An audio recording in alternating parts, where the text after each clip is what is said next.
चलिए प्यारे बच्चों, आज हम आपको क्लास 9 1.2 एक्सरसाइज पढ़ाने वाले हैं। ठीक है ना। तो इसमें पहला क्वेश्चन आपकी पहले क्वेश्चन की स्लाइड आपको दिख पा रही होगी।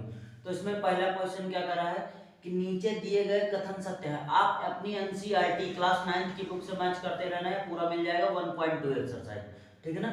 नीचे दिए गए कथन सत्य हैं या असत्य हैं, कारण के साथ क्या कीजिए, आपको उत्तर देना है। ठीक है ना। कारण के साथ आपको उत्तर देना, आपको स्लाइड यहाँ पर दिख पा रही होगी।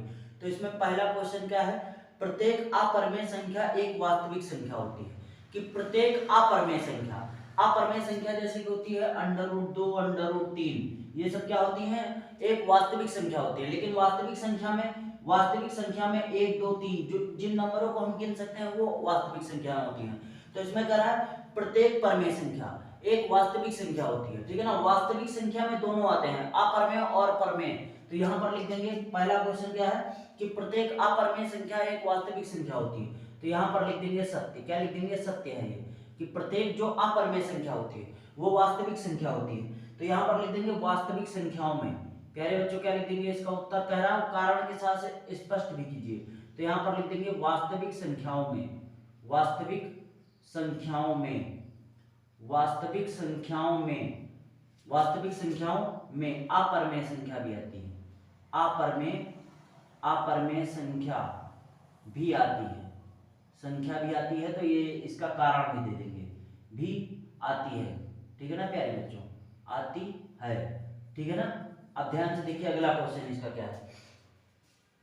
अगला क्वेश्चन क्या है, अगला क्वेश्चन इसका, तो दूसरा क्वेश्चन कह रहा है कि संख्या रेखा का प्रत्येक बिंदु √m के रूप का होता है, जहां m एक प्राकृतिक संख्या है। ठीक है ना। प्रत्येक बिंदु √m के रूप का होता है। तो यहां पर ये असत्य हो जाएगा। ठीक है ना। कारण के साथ आपको उत्तर देना है। तो ये असत्य क्यों है, क्योंकि आपको प्रत्येक संख्या होगी वो अंडर रूट के उसमें होगी, और उसमें कह रहा है प्राकृतिक संख्या होनी चाहिए। क्या होनी चाहिए, प्राकृतिक संख्या। तो अगर प्रकृत संख्या होती है, प्राकृतिक संख्या 1 से स्टार्ट होगी, वो भी प्लस में, तो अंडर रूट के अंदर ये -1 कहाँ जाएगा, क्योंकि इसके अंदर माइनस वाली भी संख्याएं आएंगी। तो ये इसीलिए क्या हो जाएगा प्यारे बच्चों, असत्य हो जाएगा। तो इसमें कह रहा है कारण के साथ उत्तर दीजिए। तो इसका उत्तर क्या दे देंगे हम, इसका उत्तर हम दे देंगे कि असत्य है, संख्या रेखा पर ऋणात्मक और धनात्मक संख्याएं होती है। ठीक है ना। प्रत्येक बिंदु पर एक ही वर्गमूल नहीं संभव हो सकता। ठीक है ना। अब ध्यान से देखिए अगला क्वेश्चन क्या हो जाएगा इसका, तीसरा क्वेश्चन कह रहा है, ध्यान से देखिए तीसरा क्वेश्चन, प्रत्येक वास्तविक संख्या एक अपरमेय संख्या होती है। प्रत्येक वास्तविक संख्या क्या होती है, एक अपरमेय संख्या होती है। अब आप जानते हैं कि प्रत्येक वास्तविक संख्या एक अपरमेय संख्या होती है। प्रत्येक वास्तविक संख्या, तो वास्तविक संख्या को दो भागों में बांटा गया, परमेय और अपरमेय। तो इसमें कह रहा है कि प्रत्येक जो वास्तविक संख्या होगी केवल अपरमेय होगी। लेकिन यह असत्य हो जाएगा, क्योंकि वास्तविक के अंदर परमेय और अपरमेय दोनों आते हैं। तो इसीलिए लिख देंगे असत्य।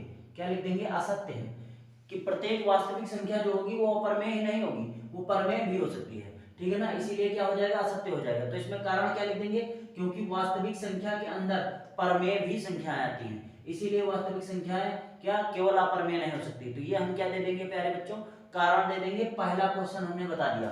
ठीक है ना। पहले में सत्य और असत्य बताना था, पूरा कारण के साथ हमने बता दिया है। ठीक है ना। तो इसका एक बार आप स्क्रीनशॉट ले लीजिए, फिर हम आपको इस एक्सरसाइज का दूसरा क्वेश्चन बताने वाले हैं। चलिए प्यारे बच्चों, अब हम आपको 1.2 का दूसरा क्वेश्चन बताने वाले हैं। ठीक है ना। तो दूसरा क्वेश्चन ध्यान से देखिए, आपको स्लाइड यहाँ पर दिख पा रही होगी। दूसरे क्वेश्चन में कह रहा है क्या सभी धनात्मक पूर्णांकों के वर्गमूल अपरमेय संख्या होते हैं। सभी धनात्मक पूर्णांकों के वर्गमूल अपरमेय संख्या होते हैं। यदि नहीं है तो एक ऐसी संख्या के वर्गमूल का उदाहरण दीजिए जो एक परमेय संख्या हो। ठीक है ना। तो इसमें लिख देंगे क्या सभी धनात्मक पूर्णांकों के वर्गमूल क्या होते हैं, वर्गमूल अपरमेय होते हैं। तो यहाँ पर लिख देंगे प्यारे बच्चों, इसका उत्तर तो नहीं हो जाएगा। क्या हो जाएगा, नहीं होते हैं। ठीक है ना। सभी धनात्मक पूर्णांकों के वर्गमूल अपरमेय संख्या नहीं होते हैं। अब क्यों नहीं होते हैं, इसमें कह रहा है कि एक उदाहरण भी दीजिए और उसको क्या कीजिए, एक ऐसी संख्या का वर्गमूल का उदाहरण दीजिए जो परमेय संख्या हो। तो धनात्मक पूर्णांकों के सभी वर्गमूल अपरमेय नहीं होते, क्योंकि जैसे धनात्मक पूर्णांक हमने 1 ले लिया तो ये बाहर आ जाएगा, क्योंकि इसके जोड़े बन जाएंगे। अगर हमने धनात्मक पूर्णांक 4 ले लिया तब भी ये बाहर 2 आ जाएगा। अगर हमने धनात्मक पूर्णांक 9 ले लिया तो ये बाहर आ जाएगा 3। हमने कितने उदाहरण दे दिए प्यारे बच्चों, 3 उदाहरण दे दिए। ठीक है ना। तो इसमें कह रहा था पहला तो उत्तर नहीं हो जाएगा, पहला उत्तर क्या हो जाएगा? नहीं। पहला उत्तर क्या है? क्या सभी धनात्मक पूर्णांकों के वर्गमूल अपरमेय होते हैं? तो नहीं, ठीक है ना। यदि नहीं है तो एक ऐसी वर्गमूल का उदाहरण दीजिए जो एक अपरमेय संख्या हो। तो हमने एक धनात्मक पूर्णांक लिया 1, ठीक है ना, ये धनात्मक पूर्णांक। तो ध्यान से देखिए परमेय संख्या, इनको बटे में भी लिख सकते हैं, 2/1, तो ये परमेय संख्या हो जाएंगे, ठीक है ना। तो 1.2 का हमने दूसरा क्वेश्चन आपको बता दिया पूरा डिटेल मेथड के साथ। तो इसको एक बार स्क्रीनशॉट ले लीजिए, एक बार इसका स्क्रीनशॉट ले लीजिए, फिर हम आपको तीसरा क्वेश्चन बताने वाले हैं इस एक्सरसाइज का। चलिए प्यारे बच्चों, आपने स्क्रीनशॉट ले लिया होगा। अब हम आपको बताने वाले हैं 1.2 का तीसरा क्वेश्चन। आपको तीसरे क्वेश्चन की स्लाइड यहाँ पर दिख पा रही होगी। यहाँ पर कहा जा रहा है कि दिखाइए कि संख्या रेखा पर अंडर रूट 5 को किस प्रकार निरूपित किया जा सकता है। तो अंडर रूट 5 को ये अंडर रूट जो 5 है इसको हम संख्या रेखा पर कैसे निरूपित करते हैं, ठीक है ना। तो इसके लिए प्यारे बच्चों आपको पटरी और गोला प्रकार की सहायता से इसको दिखाना पड़ेगा, क्योंकि अंडर रूट 5 को हम ऐसा नहीं लिख सकते। तो हमारे पास पटरी प्रकार नहीं, आप पटरी प्रकार लेके बैठना, ठीक है ना। तो इसको कैसे अंडर रूट 5 को हम संख्या रेखा पर दिखाएंगे, ध्यान से देखिए। तो सबसे पहले एक पटरी लेना और पटरी से एक ऐसे माप लिख देना।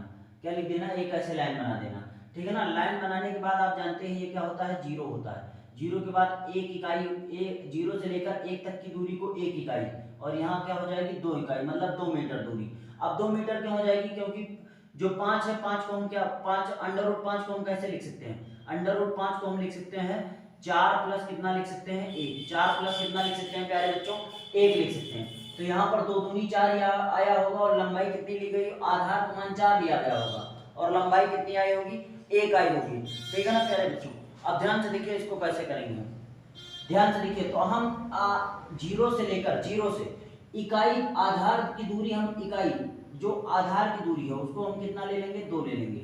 आधार की दूरी को हम 2 इकाई ले लेंगे। कितना ले लेंगे? 2 इकाई। तो यहाँ से यहाँ तक हमने आधार 2 इकाई खींच लिया पटरी प्रकार की सहायता से। फिर जो लंबाई है लंब को हम 1 इकाई खींच देंगे। कितना मान लेंगे? 1 मीटर मान लो, 1 इकाई मान लो या 1 मीटर मान लो, ठीक है ना। अब ये दोनों 90 डिग्री कोण बनाते हुए इसी पे एक रेखा खड़ी कर देंगे ऐसे, ठीक है ना। इसी आधार पे 90 डिग्री बनाते हुए 1 मीटर की हम दूरी खींच देंगे। अब इन दोनों को आपस में ऐसे मिला देंगे, तो ध्यान से देखिए ये आधार हो जाएगा और ये लंब हो जाएगा, और ये क्या हो जाएगा? कर्ण। तो जो कर्ण का स्क्वायर होता है, कर्ण का स्क्वायर के स्क्वायर बराबर होता है यल स्क्वायर प्लस क्या होता है? ए स्क्वायर। यल स्क्वायर बराबर क्या होता है? ए स्क्वायर, ये होता है, ठीक है ना। तो जब 2 का स्क्वायर करेंगे कितना आ जाएगा? अंडर रूट कितना आ जाएगा? 2 का स्क्वायर। ध्यान से देखिए हम ऐसे यहाँ से करके दिखाई दे रहे हैं। 2 का स्क्वायर, लंब का कितना है? 1 का स्क्वायर करेंगे 1, आधार का स्क्वायर कितना है? 2, आधार का स्क्वायर करेंगे 2 का स्क्वायर 4, तो ये कितना आ जाएगा? 5। तो के स्क्वायर बराबर हो जाएगा, के बराबर यहाँ से स्क्वायर हटेगा तो इसके ऊपर क्या लग जाएगा? Under root 5। तो प्यारे बच्चों ये क्या आ जाएगा? अंडर रूट 5, ठीक है ना।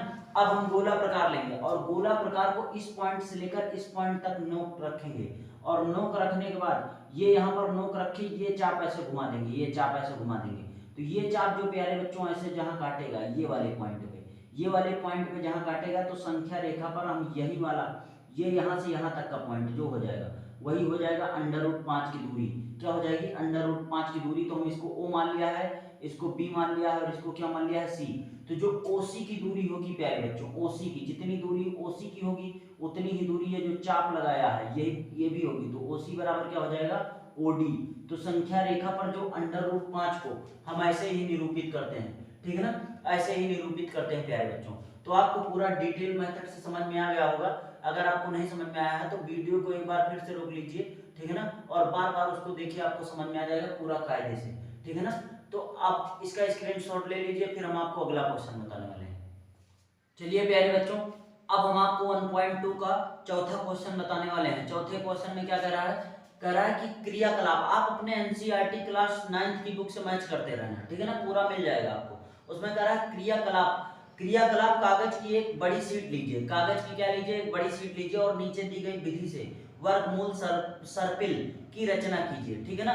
तो ये जो विधि दी गई है इसी प्रकार आपको क्या बनाना है? वर्गमूल सर्पिल बनाना है। तो ध्यान से देखिए इस सर्पिल को हम कैसे बनाते हैं, ध्यान से देखिए प्यारे बच्चों। सबसे पहला काम क्या होगा? आप पटरी लीजिए, क्या लीजिए? पटरी लीजिए, और पटरी से एक पॉइंट ओ मानिए, और ओ से लेकर एक इकाई दूरी तक ये रेखा ऐसे खींच दीजिए, ठीक है ना। और इसी पे एक लंब डाल दीजिए 1 इकाई दूरी पर, 1 इकाई दूरी ये भी होना चाहिए और इस पे क्या डाल दीजिए लंब, और इसको मान लीजिए प्यारे बच्चों P1, और ये आप लंब डाल रहे हैं इस पे मान लीजिए, ठीक है ना। और ये दोनों पॉइंटों को मिला दीजिए, O से लेकर ये दोनों पॉइंट आप मिला दीजिए, तो ये जो पॉइंट मिलेगा इसको आप मान लीजिए P2, क्या मान लीजिए प्यारे बच्चों, P2 मान लीजिए, ठीक है ना। उसके बाद में अब दूसरा क्या लीजिए, फिर इसी के ऊपर फिर से, अब ये अगर एक लिया है, ये आधार एक लिया है और लंबाई एक ली है, आधार भी एक लिया है, लंबाई भी एक लिया, आपको ये कर्ण निकालना है कर्ण, तो के स्क्वायर बराबर हो जाएगा ए स्क्वायर OP1 का स्क्वायर, ठीक है ना। तो OP1 का स्क्वायर, एक का स्क्वायर करेंगे एक ही आएगा, लंब का स्क्वायर करेंगे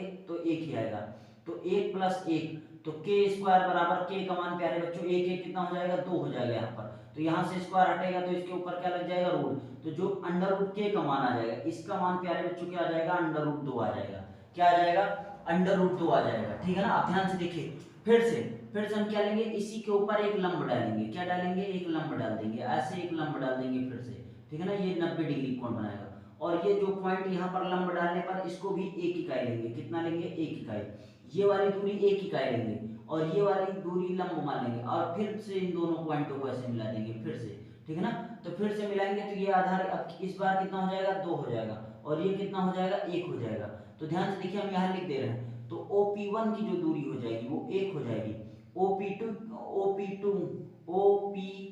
OP2 की जो दूरी हो जाएगी वो हो जाएगी अंडर रूट 2, OP3 इसको क्या मान लेंगे OP3, तो यहाँ पर 2 है और यहाँ पर 1 है, तो OP3 की दूरी प्यारे बच्चों क्या हो जाएगी, यहाँ पर हो जाएगी 2 दूनी कितना हो जाएगा 4, और अंडर रूट 2 का स्क्वायर करेंगे 2 आएगा, 1 का स्क्वायर 1, तो 1 1 को जोड़ लेंगे 3 आएगा, स्क्वायर हटेगा कितना लग जाएगा रूट 3, तो यहाँ से OP3 की दूरी, जो OP3 की दूरी हो जाएगी प्यारे बच्चों कितना हो जाएगी रूट 3, ठीक है ना।